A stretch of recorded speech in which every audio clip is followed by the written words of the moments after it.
Hello everyone and welcome back to my channel science by Sakshi. आज की video में हम लोग केवीएस पीजीटी बायोलॉजी के सिलेबस को डिटेल में डिस्कस करने वाले हैं। आज मैं आप लोगों को बताऊंगी कि सिलेबस को गो थ्रू करते हुए कौन सी ऐसी छोटी छोटी चीज़ें हैं जिन्हें आप लोगों को ध्यान में रखना है। सिलेबस को डाउनलोड आप लोग केवीएस की ऑफिशियल वेबसाइट से कर सकते हो। kvssangathan.nic.in पर आप लोग जाओगे, ऑफिशियल वेबसाइट यहाँ पर खुल जाएगी। स्क्रॉल डाउन करोगे तो आपको राइट कॉर्नर पर अनाउंसमेंट्स का एक सेक्शन नजर आएगा। रीड मोर पर क्लिक करके आप लोग अनाउंसमेंट के सेक्शन में जा सकते हो। अनाउंसमेंट यहाँ पे आप लोगों को सभी अनाउंसमेंट्स जो है वो देखने को मिलेंगी। अगर आप लोग 17th अनाउंसमेंट को देखो तो यहाँ पर लिखा है scheme and syllabus of officers teaching and non teaching staff through direct recruitment इन केंद्रीय विद्यालय संगठन। यहाँ डाउनलोड पे क्लिक करके आप लोग सिलेबस को डाउनलोड कर सकते हो और गो थ्रू कर सकते हो। सिलेबस मैंने ऑलरेडी डाउनलोड करके रखा है और अब हम डिस्कस करेंगे सिलेबस को डिटेल में। अगर मैं सिलेबस बात करूँ एग्ज़ाम की, तो एग्ज़ाम जो है वो पहले 150 मार्क्स का आई थिंक हुआ करता था, लेकिन अब ये जो एग्ज़ाम है ये 180 मार्क्स में आएगा। एग्ज़ाम को टोटल 4 सेक्शंस में डिवाइड किया हुआ है। जो पहली सेक्शन है वो है प्रोफिशिएंसी इन लैंग्वेजेस, जो कि आपसे 20 मार्क्स में पूछा जाता है। यहाँ पे 10 मार्क्स में आपसे पूछी जाएगी जनरल इंग्लिश और 10 मार्क्स में आपसे पूछी जाएगी जनरल इंग्लिश। दोनों ही सेक्शन के 10-10 क्वेश्चंस होंगे। और जनरल इंग्लिश में आपसे पूछा जाएगा रीडिंग कॉम्प्रिहेंशन, वर्ड पार, ग्रामर और यूजेज से रिलेटेड क्वेश्चंस। और जनरल हिंदी में पठन कौशल, शब्द सामर्थ्य, व्याकरण और प्रयुक्ति से रिलेटेड क्वेश्चंस आपसे पूछे जाएंगे। जो लेवल है इंग्लिश और हिंदी के क्वेश्चंस का वो बहुत ज़्यादा हाई नहीं होता है। सीटेट का एग्जाम आप में से बहुत सारे बच्चों ने दिया होगा, कुछ लोगों ने प्रिपरेशन भी की होगी। सीटेट के लेवल के ही क्वेश्चंस होते हैं, मॉडरेट लेवल के क्वेश्चंस होते हैं, जिन्हें आप अगर आपने प्रैक्टिस की है थोड़ी सी भी तो आप लोग आसानी से अटेम्प्ट कर सकते हो। बुक्स के बारे में हम लोग अलग से एक वीडियो में डिस्कस करेंगे। वहाँ पे मैं आप लोगों को बता दूंगी कौन कौन सी बुक्स जो है आप लोग रेफर कर सकते हो। वैसे तो PYQ सॉल्व करना जो है वो भी बहुत हेल्पफुल रहता है। जनरल इंग्लिश और जनरल हिंदी जो है वो मॉडरेट लेवल में आप लोगों को देखने को मिलेगी और आसानी से आप लोग अटेम्प्ट कर सकते हो। दोनों का जो सिलेबस होता है वो सेम ही होता है, बस जो लैंग्वेज है दोनों की वो डिफरेंट होती है। एक में हिंदी में क्वेश्चंस पूछे जाएंगे और एक में इंग्लिश में। जो सेकंड सेक्शन है वो है general awareness, reasoning and proficiency in computers. यहाँ पे आपसे जनरल अवेयरनेस और करंट अफेयर्स के 10 क्वेश्चंस पूछे जाएंगे, रीजनिंग एबिलिटी के 5 क्वेश्चंस पूछे जाएंगे और कंप्यूटर लिटरेसी के 5 क्वेश्चंस पूछे जाएंगे। ये सेक्शन भी टोटल 20 मार्क्स का है। तो जो लेवल होता है इस सेक्शन का वो भी मॉडरेट लेवल का होता है। रीजनिंग जो है वो आप लोग जो है अगर आप यूट्यूब पे कोई चैनल फॉलो करते हो रीजनिंग को पढ़ने के लिए तो वहां से आप लोग कर सकते हो, या फिर कुछ बुक्स होती हैं जैसे अरिहंत की बुक से भी आप लोग रीजनिंग पढ़ सकते हो, क्योंकि 5 ही क्वेश्चंस पूछे जाते हैं और उनका लेवल बहुत ज्यादा हाई नहीं होता, मॉडरेट लेवल के क्वेश्चंस होते हैं। अगर आप लोगों ने प्रैक्टिस की है तो आप लोग अटेम्प्ट कर सकते हो। कंप्यूटर लिटरेसी के लिए आप लोग ल्यूसेंट की बुक को रेफर कर सकते हो, वहां से आप लोग कंप्यूटर के क्वेश्चन पढ़ सकते हो। 5 ही नंबर के होते हैं, जनरल क्वेश्चन होते हैं, आप लोग आसानी से कर सकते हो।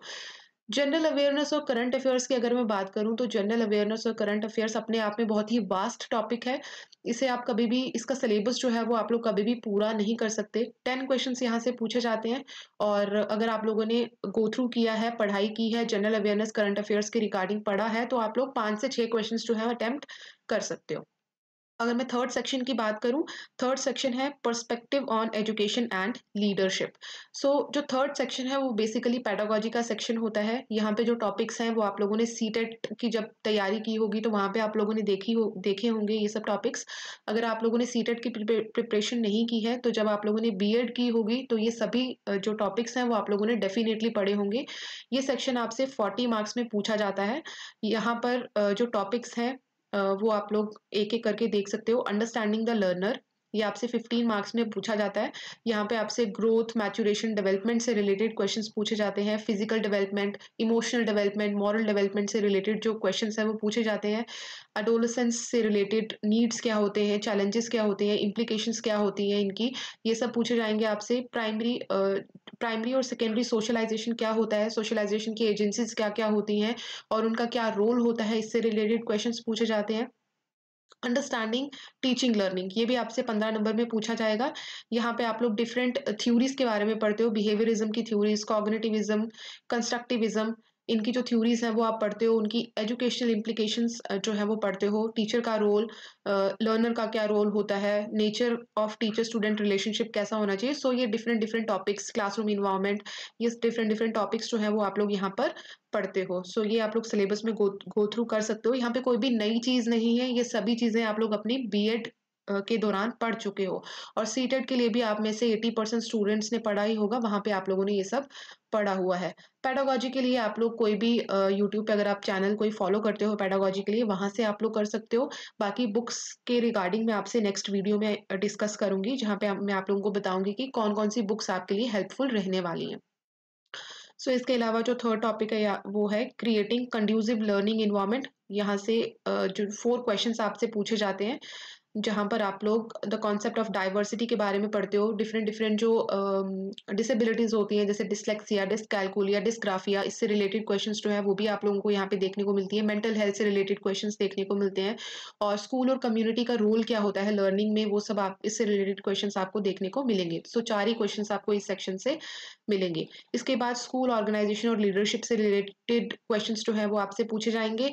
Building as a learning aid के बारे में आप लोगों ने पढ़ा होगा, उससे रिलेटेड क्वेश्चंस यहाँ पे पूछे जाते हैं। सो लीडरशिप और ऑर्गेनाइजेशन से रिलेटेड क्वेश्चंस भी आपसे पूछे जाएंगे। और एक लास्ट सेक्शन है पर्सपेक्टिव इन एजुकेशन। ये जो सेक्शन है ये अपने आप में बहुत ही इंपॉर्टेंट हो जाता है। यहाँ से आपसे 2 ही क्वेश्चंस पूछे जाते हैं, लेकिन आप लोगों ने पढ़े होंगे ज़रूर अपनी सीटेट की प्रिपरेशन के दौरान, क्योंकि सीटेट में यहाँ से काफ़ी क्वेश्चंस आते हैं। सो यहाँ पे नेशनल एजुकेशन पॉलिसी 2020 और इसके अलावा बहुत सारे एजुकेशन की फील्ड में जो डिफरेंट पॉलिसीज़ और एक्ट्स होते हैं वो आप लोगों को यहाँ पे देखने को मिलेंगे। और नेशनल एजुकेशन पॉलिसी 2020 अपने आप में बहुत इंपॉर्टेंट टॉपिक है, क्योंकि ये न्यू पॉलिसी आई है और यहाँ से इससे रिलेटेड क्वेश्चंस जो है वो सभी एग्जाम्स में भर भर कर पूछे जाते हैं। सो ये 2 क्वेश्चंस ऐसा भी हो सकता है कि आपसे नेशनल एजुकेशन पॉलिसी से रिलेटेड ही पूछे जाएँ। सो ये आपकी 3 सेक्शंस हो गई। जो 4th सेक्शन आपसे पूछी जाती है वो होती है सब्जेक्ट स्पेसिफिक सेक्शन। सो यहाँ से आपसे 100 मार्क्स के क्वेश्चंस जो हैं वो पूछे जाएँगे। इसके अलावा यहाँ पे एक नोट आप लोगों को देकर रखा है, the professional competency test, demo teaching and interview is of 60 marks. Written exam को क्वालिफाई करने के बाद 60 मार्क्स का आपका इंटरव्यू और आपका डेमो टीचिंग जो है वो होगी। सो केवीएस वाले भी बहुत चालाक हो गए हैं, उन्हें पता है कि बहुत सारे बच्चों को अपने सब्जेक्ट पे कमांड तो होती है, लेकिन उनकी टीचिंग स्किल्स इतनी अच्छी नहीं होती। सो आपकी टीचिंग स्किल्स को चेक करने के लिए वहाँ पे डेमो टीचिंग जो है वो आपकी होगी, और इंटरव्यू भी आपका होगा जो कि टोटल 60 मार्क्स का होगा। The weightage of written test and professional competency test, that is demo teaching and interview, will be of the ratio 70:30। ये रेशो पहले आई थिंक 80:20 का हुआ करता था, लेकिन अब से ये रेशो 70:30 का हुआ करेगा। 70% जो है आपकी वेटेज आपके रिटन टेस्ट के जो मार्क्स हैं उनकी होगी, और 30% वेटेज आपकी डेमो टीचिंग और इंटरव्यू की होगी। सो आपकी सब्जेक्ट पे कमांड होने के साथ साथ में आपकी टीचिंग स्किल्स को भी केवीएस चेक करेगा आपको जॉब देने से पहले। अब हम बात करेंगे सब्जेक्ट स्पेसिफिक सिलेबस के बारे में। सो पीजीटी बायोलॉजी का सब्जेक्ट स्पेसिफिक सिलेबस जो है वो आप लोग देख सकते हो यहाँ पे, और यहाँ पे आपको सिलेबस को रीड करते हुए बहुत सारी चीज़ों को ध्यान में रखना है, जो कि मैं अभी आप लोगों के साथ में डिस्कस करूंगी। Syllabus for the post of PGT Biology. Subject specific syllabus includes the concepts of NCERT CBSE syllabus and textbooks class 11th and 12th। सो यहाँ पे क्लियरली मेंशन किया हुआ है कि आपका जो सिलेबस है वो आपका एनसीईआरटी सीबीएसई का जो 11th-12th का सिलेबस है वही रहेगा, और जो आपकी एनसीईआरटी और सीबीएसई की जो टेक्स्ट बुक्स हैं 11th-12th की, आपको उनसे ही पढ़ाई करनी है। और यहाँ पर एक चीज मेंशन की गई है, the questions will be testing the depth of understanding and application of these concepts at the level of post graduation. So यहाँ पे मेंशन किया है कि जो भी टॉपिक्स आप लोग पढ़ोगे उन्हें आपको इतना डीप पढ़ना है कि पोस्ट ग्रेजुएशन लेवल की आपकी नॉलेज जो है वो होनी चाहिए। एग्जाम में आपकी पोस्ट ग्रेजुएशन तक की नॉलेज जो है वो चेक की जाएगी। अब यहाँ पे ये चीज़ मेंशन तो की गई है, लेकिन मैं आपको यही सजेस्ट करूंगी कि आप लोग सिर्फ 11th 12th के लेवल की ही पढ़ाई करें। आप लोग सिर्फ़ 11th 12th की जो बुक्स होती हैं उन्हीं को गो थ्रू करें, उन्हीं के लेवल का आप लोग पढ़ें। क्योंकि अगर आप अपने प्रीवियस ईयर पेपर्स को अगर आप देखोगे तो वहाँ पर आप लोग देखोगे कि पोस्ट ग्रेजुएशन लेवल के क्वेश्चन्स आप लोगों को देखने को नहीं मिलेंगे। आपसे जो क्वेश्चन्स केवीएस के द्वारा पूछे जाते हैं उनका लेवल 11th 12th का ही होता है। पोस्ट ग्रेजुएशन लेवल के क्वेश्चन्स आपसे नहीं पूछे जाते। पूछे भी जाते हों तो 5 से ज़्यादा क्वेश्चन्स वो नहीं होंगे जो बहुत डेप्थ में होंगे। सेल साइकिल से या बायोटेक्नोलॉजी का जो सेक्शन है वहाँ से आपसे क्वेश्चंस कुछ डेप्थ में पूछे जाते हैं। अदरवाइज़ आपका 95-96% जो आपका पेपर होता है, मैं कहूँगी 98% आपका जो पेपर होता है, वो 11th 12th लेवल का ही होता है। सो आप लोग इस चीज़ को जो है इतना सीरियसली मत लो, 11th-12th के लेवल की ही अपनी प्रिपरेशन रखो। अगर आपका एग्ज़ाम लेट होता है, आप लोगों के पास में टाइम बच जाता है, तो आप लोग अपने जो कॉन्सेप्ट्स हैं उनको और डेप्थ में स्टडी कर सकते हो, पोस्ट ग्रेजुएशन लेवल का पढ़ सकते हो। लेकिन अभी के लिए मैं आपसे यही कहूँगी कि आप लोग 11th-12th के लेवल का पढ़ो। सो अगर आप सिलेबस को देखोगे, तो सिलेबस आप लोग यहाँ पे देख सकते हो, आपका जितना भी 11th-12th का जो एनसीईआरटी का सिलेबस है, वही यहाँ पर देकर रखा है। The living world, biological classification, इसके अलावा plant kingdom, animal kingdom, morphology of flowering plants. इसके आगे भी अगर आप देखोगे तो आप लोगों को देखने को मिलेगा कि 11th-12th के जो क्वेश्चंस 11th-12th के जो यूनिट्स होते हैं वो सभी के सभी आपको यहाँ पर देखने को मिलेंगे। सो यही आपका सिलेबस है पीजीटी बायोलॉजी के लिए, जो भी आपके 11th-12th के सभी यूनिट्स हैं, आगे भी आप लोग यहाँ से देख सकते हो। Structural organization in animals, cell, the unit of life, biomolecules, cell cycle and cell division, photosynthesis in higher plants, respiration in plants, plant growth and development, breathing and exchange of gases, body fluids and circulation, excretory products and their elimination, locomotion and movement, neural control and coordination, chemical coordination and integration, sexual reproduction in flowering plants। ये आपका 12th का syllabus जो है वो आ गया यहाँ पे। Human reproduction, reproductive health, principles of inheritance, molecular basis of inheritance, evolution, human health and diseases, biotechnology and its applications, organisms and populations, ecosystem, biodiversity and conservation। सो यही यूनिट्स जो है आपका 11th-12th के यूनिट्स जो है वही यहाँ पर मेंशन करके रखे हैं। आप लोगों को इन्हीं यूनिट्स को पढ़ना है। सो पढ़ने के लिए आप लोगों को मैं सजेस्ट करूंगी कि आप लोग रिफ्रेशर्स से पढ़िए। एनसीईआरटी की जो बुक्स होती हैं वो भी आप गो थ्रू कर सकते हो।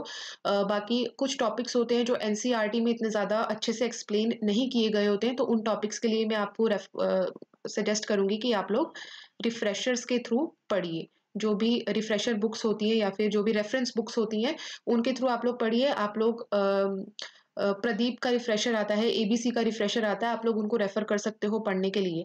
इसके अलावा एक चीज़ मैं आपको कहूँगी कि पीजीटी बायोलॉजी का जो यहाँ पे केवीएस की वेबसाइट पे सिलेबस दिया गया है, वो आपको इतना ज़्यादा डिटेल में नहीं दिया गया। आप लोग यहाँ पर देखोगे जैसे morphology of flowering plants, anatomy of flowering plants, structural organisation in animals, यहाँ पर जो है टॉपिक्स आपको कुछ ऐसे देखने को मिलेंगे जो कि एनसीईआरटी में आप लोगों को देखने को मिलेंगे, लेकिन केवीएस की ऑफिशियल वेबसाइट पे वो टॉपिक्स नहीं दिए गए हैं।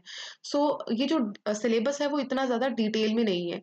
तो मैं आप लोगों को आप लोगों को यही सजेस्ट करूँगी कि आप लोग जो एनसीईआरटी का 11th-12th का सिलेबस होता है, उसे आप लोग डाउनलोड कर लो, क्योंकि वहाँ पे आपको डिटेल में सिलेबस मिल जाएगा। आप लोगों को वहाँ वहाँ से आप लोगों को पता चल जाएगा कि आपको कौन-कौन से टॉपिक्स को पढ़ना है। सो आप लोग वहाँ से एनसीईआरटी के सिलेबस को डाउनलोड करो और वहाँ से टॉपिक्स को आप लोग पढ़ो। क्योंकि यहाँ पर बहुत सारे ऐसे टॉपिक्स हैं जो एनसीईआरटी के सिलेबस में मेंशन है बट यहाँ पे मेंशन नहीं है। और यहाँ आपको दिया गया है कि जो भी आप लोगों को पढ़ना है वो आप लोगों को एनसीईआरटी और सीबीएसई का जो आपका सिलेबस है वही आपका पीजीटी का सिलेबस है। तो मेरा यही सजेशन है कि आप लोग वो सिलेबस डाउनलोड कर लो, वहाँ से देखकर आप लोग टॉपिक्स जो है उनको प्रिपेयर करो। तो यही है आपका पीजीटी बायोलॉजी का सिलेबस। 4 सेक्शंस में डिवाइडेड है। पहली 3 सेक्शंस जो है वो आपकी इंग्लिश, हिंदी और जो आपकी पेडागोजी की नॉलेज है, रीजनिंग की जो नॉलेज है, वो सब चेक करती है। और जो आपकी 4th सेक्शन है वो आपकी सब्जेक्ट स्पेसिफिक सेक्शन है।